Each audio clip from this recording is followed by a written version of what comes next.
5. vietā Liepājas karstais kartupelis beigu beigās nonāk pie Mičela, bet Arturs Bērziņš uzbēr sāli un notiesā to gardu muti. Vefiņa ātrvilciena kapteinis atkal māna un izsniedz brīvbiļeti Dairim.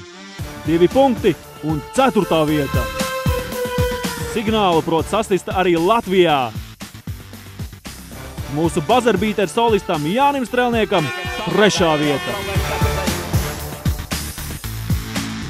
Raimonds Gabrāns atrod Valeiku, kurš iedzen pāli turības jaunajā korpusā.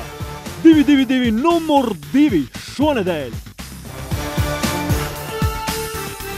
Mazais ogļracis nozag bumbu, bet Jamaika skrien kā Usains Bulta un atgūst nozagto.